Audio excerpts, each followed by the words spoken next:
Hey there everybody, welcome back to my Planet Zoo for Dummies series. This is episode 3 and we're going to do a little bit of construction, nothing too taxing, just a few bits and pieces, explaining a few of the tips of the trade and a few things I've picked up. Again, not an expert, so I'm not going to be able to teach you everything.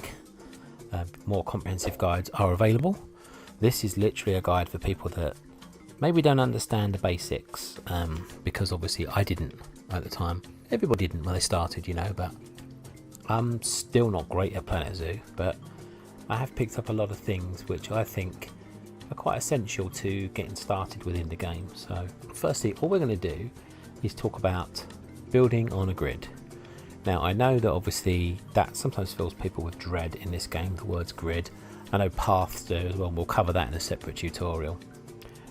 What I find with this game, I gave you some tips last time, and one of the tips I find very helpful in this game if you want to start building is to just poodle around on an empty map and try and make a few buildings. We'll get started here. Certain construction pieces will be built on what's called a grid.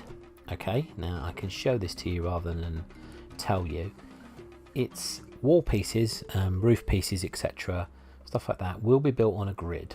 So if you say, for example, build a wall up, you see that yellow grid attached to the bottom of it. There is a very specific reason for that, okay, and I'm going to explain that to you now. You can change the size of the grid on here, I believe. I think it might be after you've placed it, so I will just keep it at the basic now of this one here. Okay, once you've placed a grid on the ground, if you're in that editing group, which you can see up there, editing group 17, everything will be placed on that grid. And what I mean by that is basically it will be placeable sort of like in straight lines, parallels. You can place it inside the line or outside the line, so you've got a little bit of leeway but not a lot. But what it helps to do is build quickly. Say, look, you can just do that, do that, do that, you know, and it helps you to place quickly, in conjunction with like the Z button for rotation. You can then just go ahead and build a very, very quick building. One more time to rotate. Did click, it didn't work. Hang on a second. That one's placed wrong, actually. It needs to come inside. There we go, duplicate move, there we go. And see, that will build a very basic square pattern. Just come out of that. There we go. And you'll see it's all joined up nicely, it's all straight, it's all neat. You can build other stuff or add other stuff to that grid. So if you stay within the editing group and you want to put a roof on, for example, there we go. Every piece in, be it a wall or a roof, that has this symbol here, it looks like a tic-tac-toe board, it is a grid symbol, can be placed on the grid. So if you wanted to put a roof on, for example, on this building, I'm not going to roof it all because obviously that will take some time. I can do a flat roof, might be easier. Flat roof, so look for the grid pieces which are here. See, your grid pops back up as soon as you select it. So what you can do, if you turn on the auto stacking for the purposes of this demo, again, some people don't like that, so I'll explain as I'll explain to you. But what it does is if you move on to that, look, it automatically puts it on top. Without that on, if I move towards it, it doesn't do it, it just moves to the inside piece. See, so auto stacking can be very useful when you're getting started, at least. So click on that, and you see the next one will stack, which isn't so helpful, but just move to the side. Not quite sure why that's not stacking. There we go. There's the first glitch. There we go, it's going now. Fiddly, fiddly, fiddly. There we go. Just gotta find the right place. You'll find that with a lot of this game sometimes. It's like, let me turn off all. If you turn off auto stacking, there is another way you can do it. Let me show you that way, because that's getting on my nerves even. Just got to tweak my setup a little bit. Cup of tea's getting in the way. Maybe it's not the Englishman's best friend. Okay, so you can do this freehand. If you hold the shift button, you'll see a little green arrow. So keep that held and just drag the mouse up. And there you go. Your piece will move up to the required level. And you can just slide it over, and it needs to come up one more to be level with everything else, I believe. Or is that level? Not quite sure, actually. Let's line it up with this piece to be sure. It's probably the best way of doing it. There we go. And now it should stay at that level. So, little handy tip there. And you'll find your roof has gone on. For some reason it doesn't seem to be level on that side, but anyway. That's a very quick example of how to put a roof on top of a building. Obviously you can do a lot more fancy roofs than that, but yes, that is a quick example of building on a grid. That's not the only thing you can do on this grid. Got rid of one piece too many there. Okay, so click the building and it will select your grid. Once you have the group selected that you want to build on, if you just click this one here where it says enter group edit mode, that will get your grid back up. Okay, so now you can add other pieces. So say you want to add, I don't know, you might want to add a column to the side. There we go. So one of these, say you want to fancy up the corners of your building. Okay, now you've got a few options down here. You have flattened terrain. I wouldn't worry too much about. Usually leave that one unticked. Position snap. There we go. Snap placement position to existing scenery and building snap points. Okay, so if I just tick that one to start with, now that's just going to snap to that area if you put it on there. That is the existing snap point, which I think basically is it the middle of every plank? I'm not quite sure. But anyway, these are the only points it's going to snap to. So it doesn't really give you a lot of freedom. Okay, so we'll try the next one. Position snap rotation. Rotate objects to align to rotation of object being positioned snapped to. God, that's a heck of a sentence, isn't it? So we'll tick that one and we'll see the effects of that. Yes, and this one will go on the surface, but it will enable you to move freely. Whereas this one will only go to certain sections. This one will enable you to move freely around the object. But it's not going inside the object, it will snap to that wall. So that's a pretty helpful one. And align to surface rotates object based on the underlying object's terrain or snap points. So there you go. So it will go up against the wall, and then once it hits the wall it will rotate around. So this is handy if you want to put like a beam going across. So say you want to put a beam across the top rather than if you go there, and when you place it you can slide it across that way. I'll show you, I'll do a demonstration for you in a second. Again, I do highlight hidden barriers. I don't actually, to be honest, know what that means. So just leave it off most of the time. This is obviously your colours. You can change your colours of everything on this. So say you didn't want red on it, you wanted yellow. There you go. You can change it to yellow. So, or you can change the bottom colour. You could change to, I don't know, light grey. And there we go. But dark's better. Okay, so I think for the purposes of this we're going to put the position snap rotation on, so we want to put it on the side here. So let's get in nice and tight, and there we go. We can just put it on, we'll put it on the corner here. Not to be too precise, give it a double click because it puts it on the grid, then it puts it on. Okay, now that piece is in position and we click on it, we have a number of options. Again, we can change the color if we want to. Split from group. means it will come off of that editing group. For the purposes of this, we don't want to do that, but you can do that with some pieces if you need to rotate them. Move will just basically lift it up and you can free move everywhere again, but we don't want to do that at the moment. The most handy ones on here are the advanced move and advanced move duplicate. Okay, so what I mean by that basically is if you want to fine tune the position, it will give you this little symbol here. These are the axes which this will move at. So up arrow, self-explanatory, it will move up. That arrow there is a forward arrow, obviously, and it will move forwards relative to the way the arrow is pointing. And left to right, obviously, move left to right. So you can really precisionally fine tune it if you want to. You can also rotate. That's what this thing is here. Click on that, and again you've got an axis thing, but now you've got it slightly different. If I go to the side, the green will just turn it around, which for this pole is not really essential.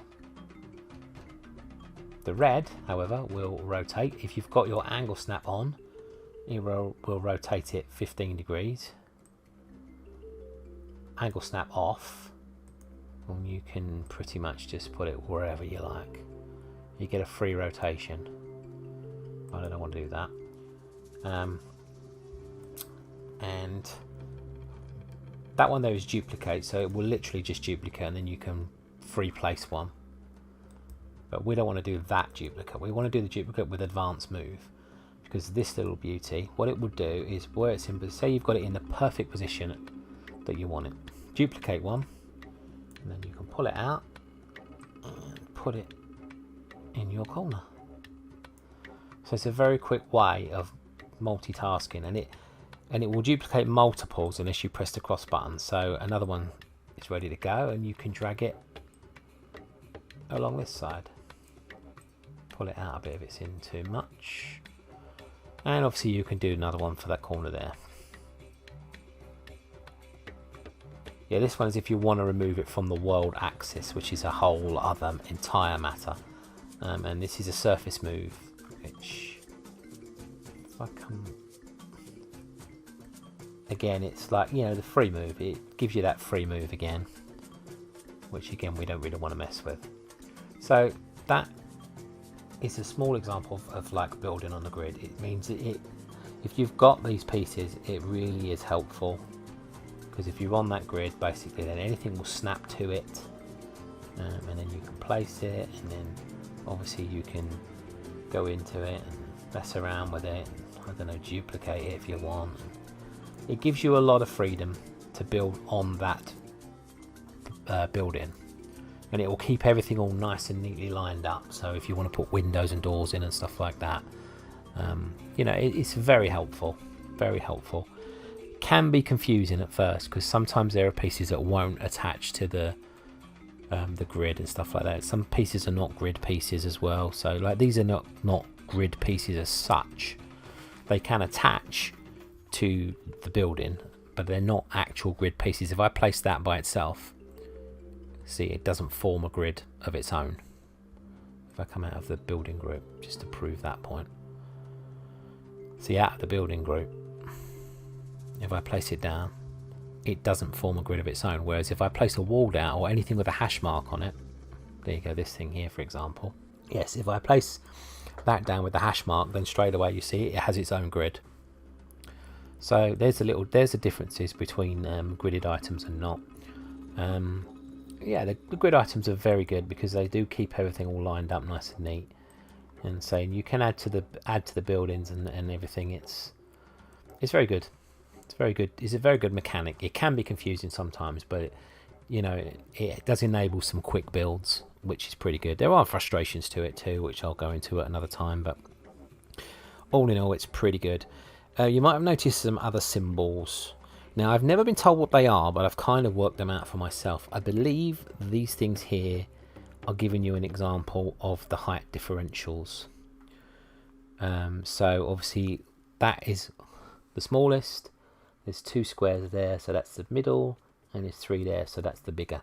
Now, I believe that's a bit more helpful when you come to like this section with holes when it doesn't necessarily give you a meterage. Like you see there, it just says support beam 1, 2, 3. So I'll give you an example here. When this one, there you go, these here, these logs. Okay, so this is the 1, so you'll look, see that size. So the 2, bigger, you'll agree. And this is the 3rd, which obviously is a lot bigger. So you can see that I think, I mean, from my own logic, that is what that symbol means. Okay, and as you can also see, they're not grid pieces because they don't have the grid piece mark on them. And these ones don't either, they're just literal, just one-off pieces. The only thing that really you put on grids, I believe, are wall pieces and roof pieces that come with their own grid marks. As far as I know, most of the decorations and everything don't have them. They'll have a size thing, or you can just add them to the wall. So again, you've got here, look, this thing here is the biggest, and then you've got this one which is slightly smaller, and you've got this one which is the tiny one. Again, look, big, second biggest, smallest, and there you go. So that's basically, I think, what those things mean. Again, I'm not being self-taught. Obviously, these things here are the love heart there is favourite items. You can favourite stuff, and then it's easier to find because obviously it will be in your favourites. You can also search for stuff here. So within this category, say you bring up a wall. Say you wanted a wood wall. And call that wood. It will keep all these items here are all blueprint items I've downloaded from the store. Unfortunately, it keeps all them up too. So it's a little bit annoying in that respect, but see, it will just keep the wooden planks up there. The rest of the wall, the rest of the stuff like that was, say if I do it for walls. One good example to do is curved. If you put curved in, there you go. You can see there, it just keeps up the curved pieces. So it's just a way of narrowing it down. You can narrow it further with filters and downloadable content items and stuff like that, and it's a very quick way to search for things. Okay, a couple of little quick building tips as well, which is something that I didn't know until I kind of watched videos and everything. You can stick pretty much anything as a decoration. It doesn't have to be conventional. You don't have to use like, oh, wall decorations are the only things you can stick on walls, for example. No, that's not, that's not true. As much as they look good, and you can put them on there by all means, and they look blooming awesome. You want an elephant shack there, that's perfect. You've got the painted shields which you can stick up there. They look brilliant, don't they? It's not, but you can use unconventional items to do anything in this game. You'll be amazed when you break down workshop items and find what people use for things. It's insane, quite honestly. I think I broke down a little, like a poster I was using on one of my boards. I downloaded off the Steam Workshop. Tiny little poster, must have only been a couple of foot in terms of like the game size. Literally wasn't as big as one of the people in it, and yet it had something like 84 pieces in it that someone had used. It was mind-blowing. Yeah, I mean, you've got your conventional decorations, obviously, like you can stick a door in if you want to and stuff like that, and that's pretty conventional. But say you want to fancy up the walls, you want to use like a trim or something. Okay, you don't have to do it just with pieces that fit. So, for example, we'll go back to the post I used earlier. You'd say to yourself, well, that fits perfectly on the side there. I'll just use that. But what happens down the bottom here, for example? It's a post, it's an upright thing, isn't it? Well, it doesn't have to be. You can place it, click on it, and use advanced move. You can just press X to bring advanced move up. Again, using the keyboard shortcuts. But you can angle snaps off. So I want angle snap on because I want it to go straight. There you go, another tip for you. Make sure your angle snaps on if you want it dead straight. Okay, so we'll rotate it till it lowers. Oh, don't want it in the ground. Go back to the arrows. I want to up a fraction, I think, because that looks a bit low. There we go. And now we can use it not only for upright decoration, but we can use it for down. So you can have it as a fancy trim. You can go inside the building with it, so it's another little tip if you just want it half poking out. It doesn't matter if it's inside the building, because technically you're not really going to see that. And once again, we use advanced move and duplicate once it's in position, and then we can just, you know, use it to go right the way along.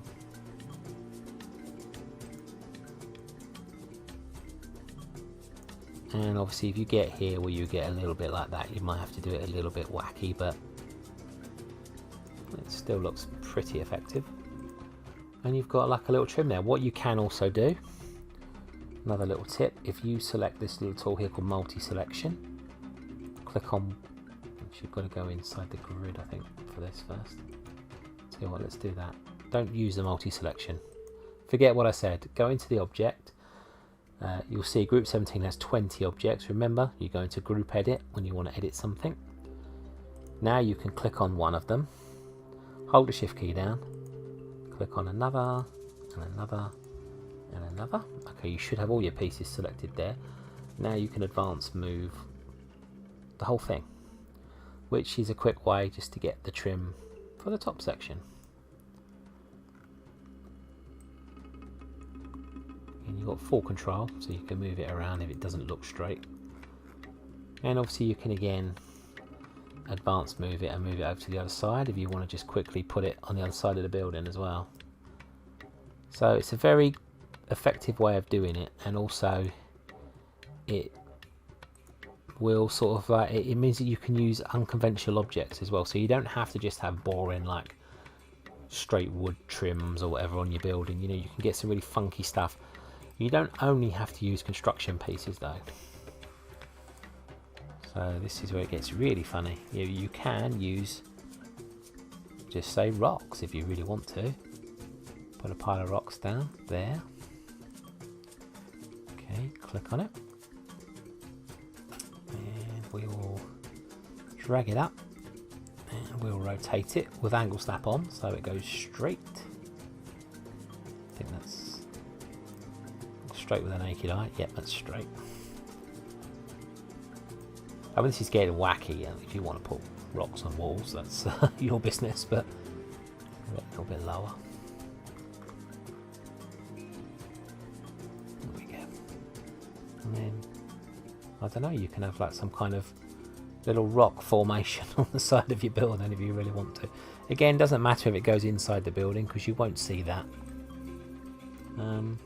Yeah, and then you can just have that, and then again, if you want to, you can duplicate that and move it across. Kind of gives you, I mean, you could do like a complete rock looking, you know, the whole thing could be like made of rocks and stuff, and you can move it up and down and around, and you know, just go crazy, you know, just whatever feels good, do. And also you can obviously use other things too. I would stay away from barriers, but you can use habitat pieces as well, by all means. I don't know why you'd want to use a feeder though, to be fair, but obviously you've got logs and stuff, climbable logs.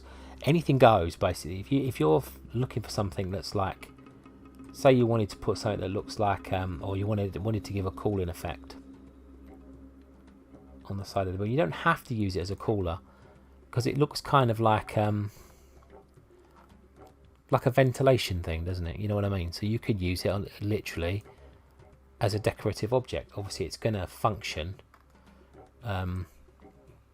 like a cooler would, but look at that, it kind of looks like a vent, doesn't it? You know, so you don't have to use things for what they're used for. I don't know if you can actually deactivate. Yeah, there you go, you can turn it off. So you can put it as not operational, which means, oh, look at that. Look at that's really cool, the rock shapes there. If you spin them rocks around, you could draw little clouds, couldn't you? That's really cool. I wonder if we could. Should we spin one of these around and have a little look? Let's do that. We're going off piste, but again, this is what creativity is all about. Okay, so probably going to just drag it forward a little bit. There we go. Look at that. That is very cool, actually. I like that. And if you wanted to get it to go a different way, you could sort of spin it as well. Wow, I've actually come up with something that I quite like. You can colour these rocks as well, so you could even colour it white if you wanted to. Go there and colour that white. Yeah, looks like a cloud, doesn't it? That's really cool. I like that. See what I mean? You know, just from accident, we just accidentally discovered that, just from using something that you wouldn't think would be conventional to use on a building. But you know, anything goes. Your imagination is the only thing that that limits you here. If you struggle to come up with ideas, which you will do from time to time, of course you will, then just experiment with anything. I mean, you know, there's an undo key. Control Z will undo any mistake you make. So you know, really and honestly, there are no mistakes. And look, that I came up with that completely by accident. You know, just by messing around, putting some rocks on the side of a building. You can even add something in the middle of that as well, really, if you wanted to. I'm just wondering if there's a... I think you can colour these. Oh, you can colour these things as well. So there we go. Let's get even more nuts. Let's put a bowl down. And what we'll do here... Really going off piece now. See, I don't know if you can do this so much in franchise, because a lot of stuff belongs in habitats. Ah, okay. So here we go. For example, this cannot be rotated. So it can't be used for what I was going to. There's a reason for that, because obviously it belongs flat on the ground, doesn't it? This is a feeding tray after all. So there are sometimes limits. You cannot rotate this, because obviously in the habitat it will be full of water or food or whatever, and why would you rotate it? You know, so there's a kind of logic to that, isn't there? You know, which is a bit of a shame, really. But you know, there are other options we can use. Now, you can see a lot of these items I've got from, well, they're actually there from in the game, but there's a few items on here that I've got from the Steam Workshop. Okay, so the last thing we're going to go over is something I did mention in my last video. Here is a modern toilet block that I constructed myself.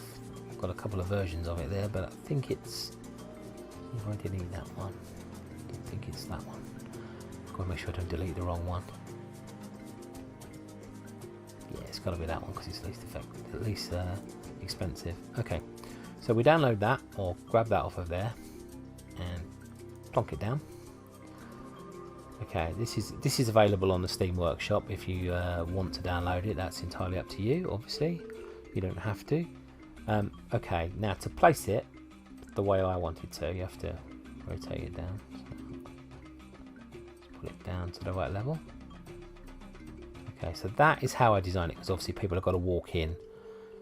The way it comes from the workshop is like with a big step, which looks nice, but I designed it obviously you've got to drag it slightly into the ground. So there we go. That is what I designed. Fairly simple. It's got, if you go around to the back, it's got some air conditioners on the back as well, just for added effect. One on each side. Yeah, I was quite pleased with it. I thought it looked alright. You know, I've had about 30 people download it. My name's Lee Grids on the Steam Workshop, by the way, if you are interested in downloading this. But the point of showing it to you, not to boast or anything like that, it really isn't, is if you put it on your game and you click on it, it will bring up the edit group. Okay, so you can see there's 55 objects we used to make this, a couple of toilet blocks, and the rest are all like individual pieces. So a very good way to sort of like think, you look at it and you think, oh, how the heck has somebody built that? I don't think for some reason it's not selected the whole piece. It's a little bit weird. Oh, I can see a mistake I've made. See, look, things aren't always perfect. When I moved it down, I've got to grab the whole thing. Look at these, I'm making mistakes just so that I can show you what I did wrong. See, I dragged half the toilet block down. I didn't drag the roof down with it. There we go. So that's better. Now when I click on it, it should bring the whole thing up. There you go, there's the whole thing. So it's 55 objects, 2 toilet blocks, and if we go into the group edit mode, you will see, or you can see, the individual pieces. So obviously that's self-explanatory. Toilet sign small. Got a hanging basket here, which I put an African daisy in. Can't remember if I downloaded that basket. I may have downloaded that one off the workshop. I'm not 100% sure if I can take the credit for that, but obviously these are lights that were within the game. And we've got walls. You can move these out, obviously, if you want to, and have a little, you click on that, it will come out, that piece, so you can kind of see the piece if you want to. You can always just put it back, or you can just undo if that's what you want to do. But it's a very handy way of breaking down a building, you know, seeing what's involved in the building. So there you go, look, you can see all the individual components that make up the roof.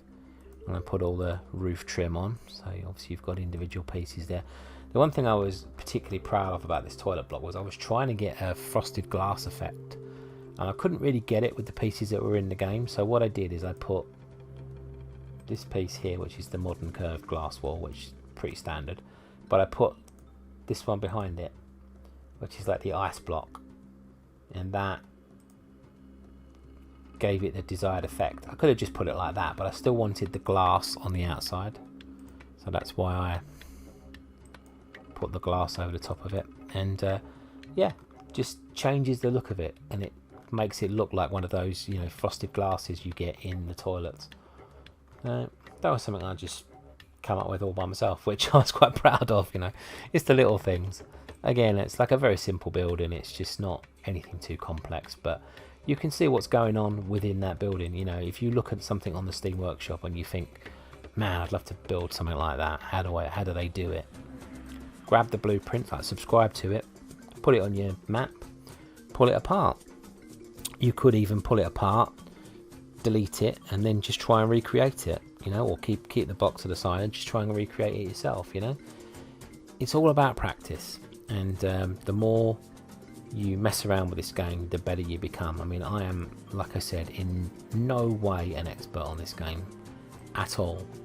And you know, when you first start playing the game, you feel like you couldn't build anything, but you know, you'll be amazed what you can come up with. And like I said, but today we came up with this little cloud. I mean, it's an awesome symbol. It looks like someone's hand drawn that, and you would think, how did they do that? And then you know the secret. Rocks. I'm sure you can probably make other shapes with like some of the other rocks, you know.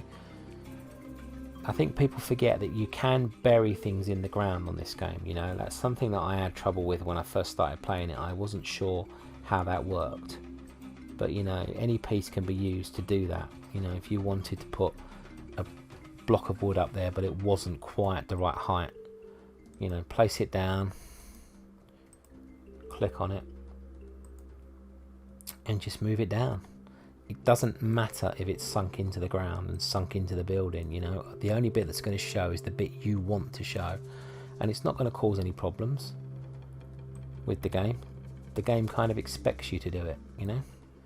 So that, if we put that there, you can see how far under the ground that sinks, and you think, oh god, that looks bloody stupid. But then if you come out of it, that's all you see is that little bit of the block, you know. So you can hide things in things, you can hide things under the ground, and just create all sorts of little shapes to make your buildings look unique.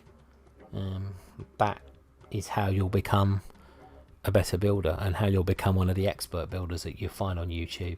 Me, I'm not there yet, but you know, I'm improving. Every time I play, I'm improving. I'm picking up new things, and hopefully I can share some of them with you across this series.